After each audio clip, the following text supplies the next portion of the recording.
are defined as a permanent localized dilation of the thoracic aorta having at least a 50% increase in diameter compared with the expected normal diameter for that aortic segment.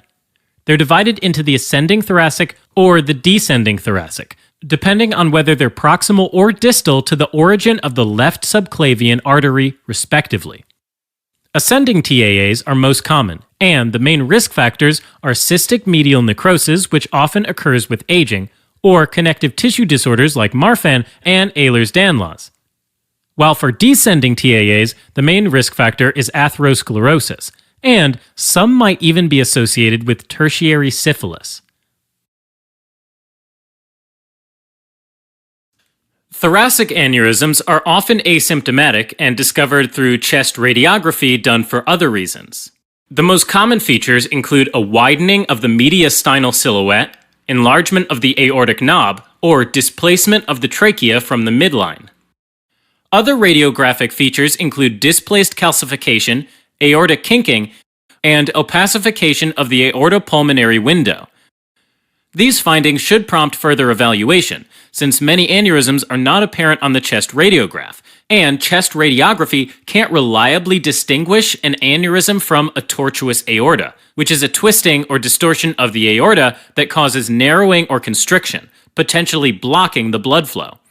CT angiography with IV contrast, or an MRI, should be done to identify a thoracic aneurysm, determine its size, define aortic and branch vessel anatomy, and rule out a rupture or dissection. Symptoms generally arise only when the thoracic aneurysm has expanded enough to cause compression of nearby structures, leading to chest, back, flank, or abdominal pain. Depending upon the aneurysm location, other symptoms and complications can also occur, including hoarseness, diaphragm paralysis, wheezing, cough, hemoptysis, dyspnea, or pneumonitis. Compression of the superior vena cava can lead to superior vena cava syndrome, which presents with swelling of the neck, face, or upper extremities. TAAs may also lead to aortic valve dilation and aortic regurgitation. But again, the most serious complications are aortic dissection and rupture, which is associated with severe pain and hypotension or shock.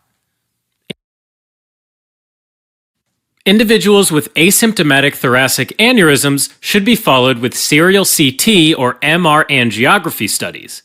The first imaging follow-up should be done 6 months after the initial study that identified the aneurysm. If the thoracic aneurysm demonstrates rapid expansion or is above the diameter threshold for repair, imaging should be done every 3 to 6 months. Rapid expansion is defined as more than 10 millimeters per year for those with sporadic, degenerative thoracic aneurysms, meaning it's not associated with genetic syndromes, and 5 millimeters per year for those with genetic syndromes. Regarding diameter threshold, for those with sporadic degenerative thoracic aneurysm, the threshold for elective repair of ascending thoracic aneurysm is an end diastolic diameter of 5.5 centimeters, while that of descending thoracic aneurysm with a low risk for perioperative complications is a diameter of 5.5 centimeters, and for higher risk individuals, it's 7 centimeters. On the other hand, the diameter threshold of thoracic aneurysms associated with genetic syndromes is 4 to 5 centimeters. Now, if the thoracic aneurysm does not expand after 6 months and is below the diameter threshold for elective repair, imaging follow-up may be done once a year. Conservative treatment should also be done to manage risk factors such as smoking cessation, antihypertensive therapy to control blood pressure, statin therapy to lower cholesterol levels, and antiplatelet therapy for cardiovascular disease. Now, once thoracic aneurysms become symptomatic, emergency surgical repair is indicated regardless of aneurysm diameter to minimize the risk of rupture. That's if the rupture hasn't already occurred. Descending thoracic aneurysms can be repaired with an open or endovascular approach.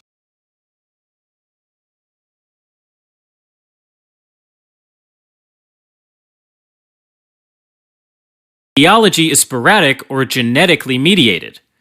Sporadic descending thoracic aneurysms may get endovascular approach for initial repair, provided the thoracic aortic anatomy is suitable for endografting. And since we're in the thoracic aorta, the equivalent for EVAR is called thoracic endovascular repair, or TEVAR. An ascending thoracic aneurysm is managed with an open surgical approach using a form of extracorporeal circulation called a cardiopulmonary bypass, meaning it temporarily takes over the function of the heart and lungs during surgery. The machine pumps the blood and, using an oxygenator, allows red blood cells to pick up oxygen, as well as allowing carbon dioxide levels to decrease.